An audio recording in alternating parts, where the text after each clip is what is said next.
જય શ્રી કૃષ્ણ, જય માતાજી. સ્વાગત છે તમારું અમારા નવા બ્લોગમાં. અને આજે જો આપણે માંડવી કરવાની છે, જે આઘી વાડીએ તેનું બિયારણ આવી ગયું છે. અને બધી ગાયો જો ખાઈ પીને મસ્ત બેહી ગઈ છે. અને બધા અહીંયા રમે છે. પૂર્વા અને જેની ઉપર વહી ગઈ છે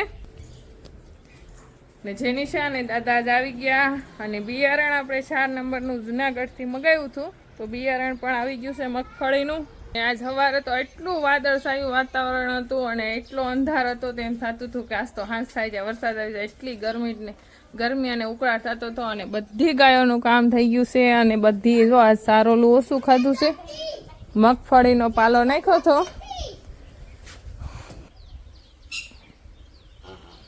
તો મગફળીનો પાલો ઓછો ખાધો છે અને ગુંદડી પણ ઓછી ખાય છે ગાયો. એનું મેઇન કારણ કે ઉકળાટ અને ગરમીનું જેમ આપણને ખાવું ન ભાવે, એમ ગાયોને પણ ઓછી ઘાસચારો હાલતો હોય છે. એટલા માટે જ તે આપણે એને ગોળનું પાણી બપોરે અને જરૂર પડે તો હાંજના પણ પાઈ દઈએ છીએ.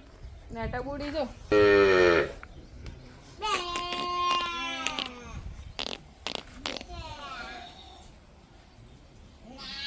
વસન નો દે, એને બીક લાગે, એને વાલ કરાય.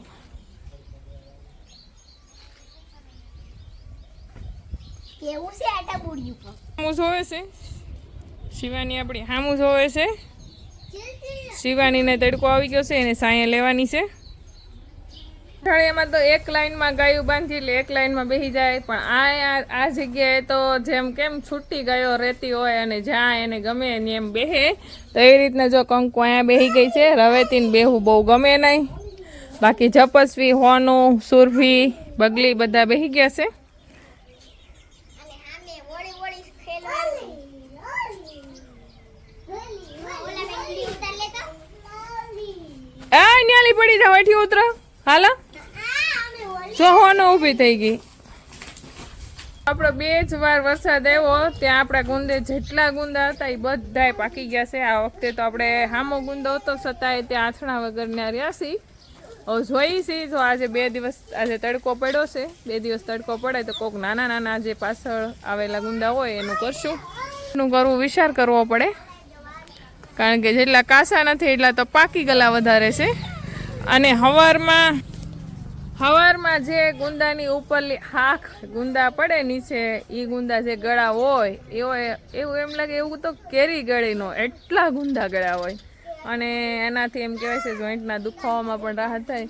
તો મેં સવારે વહેલા 2 થી 3 ખાધા. તો આપણે બપોરનો સમય થઈ ગયો છે, ખાઈ પીએ અને વાસણ પાણી થઈ ગયા છે. ને આપણે આંગણે આવ્યા છે મહેમાન. ને મહેમાન છે કિશનના પ્રિન્સિપાલ, જે આહિર બોર્ડિંગ છે ત્યાં સ્કૂલમાં સર છે. અને બધા જો અહીંયા ગાયોના દર્શન કરે છે, ખાસ કરીને તો સુરભીના. તો જય શ્રી કૃષ્ણ સાહેબ. અને અમને બહુ ખુશી થઈ કે તમે અહીંયા સુધી આવ્યા ગાયું પાસે તમારા એટલા વ્યસ્ત ટાઈમમાં. અને આપણા સાહેબ છે ને એ ડોક્ટર સાહેબ છે, અને ડોક્ટર આયુર્વેદિક ડોક્ટર છે આપણા. કઈ જગ્યાએ છે સાહેબ તમે? અને ડોક્ટર સાહેબ પણ આવ્યા છે ને એ પણ આયુર્વેદિક ડોક્ટર છે. તો એ આપણને ઘણું બધું કહે કે શેના વિશે આપણને દવા કે જે કાંઈ ટ્રીટમેન્ટ કરતા હોય. તો સાહેબ તમે જણાવો પૂરો પરિચય. નમસ્કાર, જય આયુર્વેદ, જય ધન્વંતરી. હું વૈદ ઉત્સવ નિંબાર. મારું ક્લિનિક સોમ આયુર્વેદ મહુવાની અંદર છે. હું શુદ્ધ આયુર્વેદ ચિકિત્સા કરું છું કે દર્દીઓને ઘૂંટણ, સાંધા, કમરના દુખાવા હોય, પાચન તંત્રને લગતા રોગો હોય, એસિડિટી, ગેસ, કબજિયાત, ચામડીને લગતા રોગો હોય, એની અમે શુદ્ધ આયુર્વેદ પદ્ધતિથી સારવાર કરીએ છીએ. ઔષધિને એવું પણ આપણે જાતે વનસ્પતિઓ લાવીને બનાવીએ છીએ. અમુક ઔષધિઓ ગાયના ઘી અને દૂધમાંથી બનાવીએ છીએ. ગાય એ એક પ્રાણી નથી લેવાનો, એક દેવ છે, જે દેવતા છે. અને ગાય વિશે અથર્વવેદમાં ઘણું, અથર્વવેદમાં એવું કહેવાયું છે કે એતદ્વે વિશ્વરૂપમ ગૌરૂપમ સર્વરૂપમ, કે જેવું ગાયનું સ્વરૂપ હશે એવું જ વિશ્વનું સ્વરૂપ હશે. અત્યારે બહુ દુઃખની વાત છે કે ગાય માતાનું કતલ થઈ રહ્યું છે, તો વિશ્વ પણ એ જ રીતે કપાઈ રહ્યું છે. તો ગૌ માતાનું આપણે રક્ષણ કરવું જોઈએ, એની સેવા કરવી જોઈએ.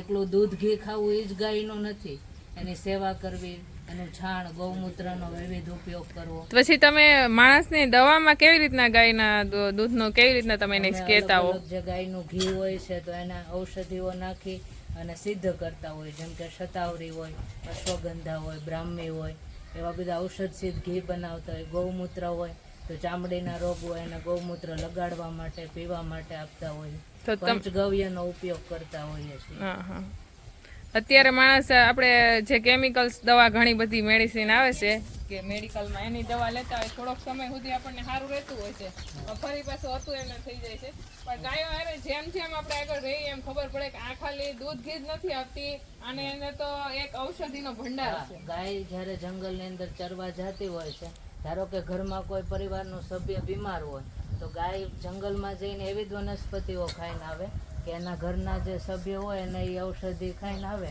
એમાંથી એને દૂધ મળે ને એ પીવે એટલે ઘરના સભ્ય ઓટોમેટિક સાજા થઈ જતા હોય છે. એને અને કોઈ ગાયને તાત્કાલિક ડોક્ટર ખબર પાસે પડી જાય. જવાની જરૂર રહેતી નથી. હા એની સાથેનો આપણે જોઈ ન શકીએ એવો સંબંધ આપણને દેખાય નહીં પણ એ સંબંધ હોય છે. હા એક લાગણીશીલ સંબંધ હોય છે. ગાવઃ સર્વ સુખ પ્રદાન, કે બધા જ પ્રકારનું સુખ આપનારી હોય તો એ ગૌ માતા છે. એટલા માટે ગાયના ઘી દૂધ છે એનો પહેલાના સમયમાં ઘરે ઘરે ગાયો હતી. રામ રાજ્ય હકીકત કોને ગણવું તો કે બધાના ઘરે ઘરે ગાયો હતી. હવે ગાયો ઓછી થતી જાય, ભેંસો વધતી જાય, અમુક અમુક ગામડાઓ ગાય વગરના થઈ રહ્યા છે એટલે લોકો પણ અલગ અલગ સમસ્યાઓથી પીડાય છે. કાંઈ નહીં સર, તો જે કોઈને અમારે પ્રોબ્લેમ હશે તો આવશે તમારી આગળ અને તમે ખાસ તમારું એડ્રેસ બતાવી દો દવાખાનાનું. સોમ આયુર્વેદ, મહુવા, કુબેરબાગ, ડોક્ટર કામળિયા સાહેબની હોસ્પિટલની બાજુમાં. તો ચોક્કસ જેને કહીને આયુર્વેદ દવા લેવી હોય, ઘણા બધા લોકો કંટાળી ગયા ટીકડા અને દવા પીતા, તો એને એમ ઘણી વાર થતું કે કોઈ આયુર્વેદિક સારા ડોક્ટરને આપણે બતાવી તો આપણને મટે. એમાં વાર લાગે પણ એ મટી જાય અને એનાથી આપણા શરીરમાં કોઈ પણ પ્રકારની નુકસાની નથી થતી. તો ખાસ કરીને સાહેબની મુલાકાત લેજો. જય આયુર્વેદ, જય તમારો ધન્વંતરી. એને જલ્દી તરત એને કુદરતી કે મારે એના મોંમાં પાડવું. એને મોંમાં ઓમની આકૃતિ બની હોય ને ઘણા બધા ઓમ ગાયો આખો છે અને અંદર ઓમ દેખાય. એકે કઈ ઘણા ઓમ હોય છે ને એકે ઓમ છે. આખો ઓમ છે ને અંદર આખો ઓમ છે જો ગાયનો. સંકેત આપે ને એટલે એકે ગાય નો આપે એમ.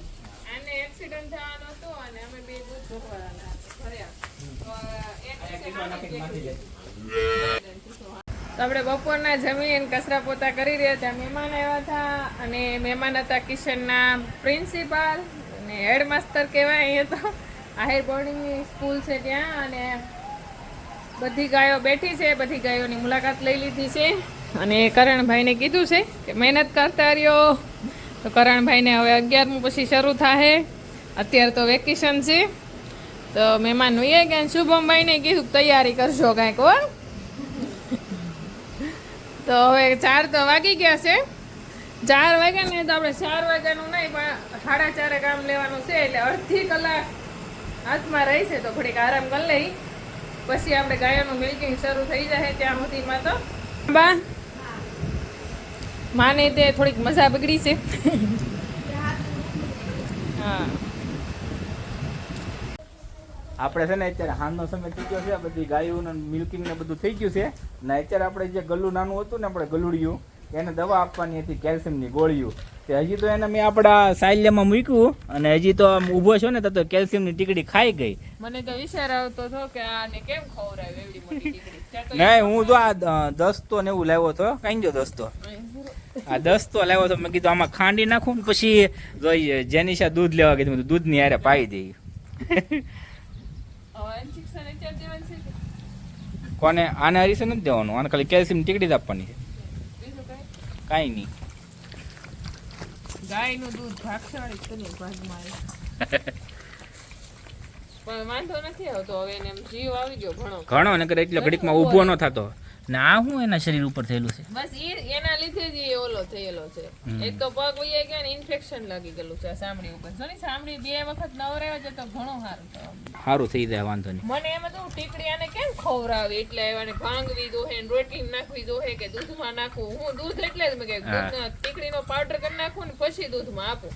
ત્યાં તો એ આખી કકડાવી ગયો. બોલો આ સાયલેમાં ટીકડી મૂકી ને ટીકડી તો ખાઈ જ. ટીકડી ક્યાં ગઈ? ટીકડી કુપાડી ગયો. યશવી કે ટીકડી ખાઈ ગયો ગલું. મારે તો જાણે નતું. હું બાટલી સામું જોતી હતી ટીકડી મૂકી સાયલામાં બાટલી સામું જોતી હતી ત્યાં તો એ ટીકડી કકડાવી ગયો ખબર હોય ગઈ. બોલો બોલો લ્યો તો આમ ટીકડીઓ ખવાય. તને જેને કીધું હોય તો ટીકડી ખાવાનું હું તો મોઢા મૂકીને પાણી પી જાઉં. વાત તો યશવી નો પીવે. એ અશ્વી હું તો પીતો હવે પી આ શુભમ નથી પીતો ઈ તો મને વલબેક કરી નાખે ચૂકી નાખે ચૂકી જો હજી ખાવા આવ્યો મને એમ લાગે થોડીક ગળ્યો એને સ્વાદ. ગળ્યો હોય એટલે ખાઈ જાય હવે રેવતીની ખાવી. રેવતી ખાવી તારે? આ જો રેવતીની ખાવી તારે, જો. રેવ તો નકર એટલે ગમે આપણે બેઠા હોય ને તરત આવે ચાલે આને હવાર સાંજ આપવાની કે એક ટાઈમ જ આપવાની? એક ટાઈમ એક દિવસ રોજ એક ગોળી આપે આની અંદર રોજ કોલ આપી દો. કોલ આપી દે કોલ આય. અલે કોલ આપ કોલ દે કોલ દે કોલ દે કોલ આલે કોલ લે મન દે એને કોલ દેવી છે પપ્પા પૂછવા નથી લાગે મને કોલ કોલ દે. જો આમ જો કોણ આવ્યું? અહીંયા આવી. અહીંયા ગલો રમાડવા.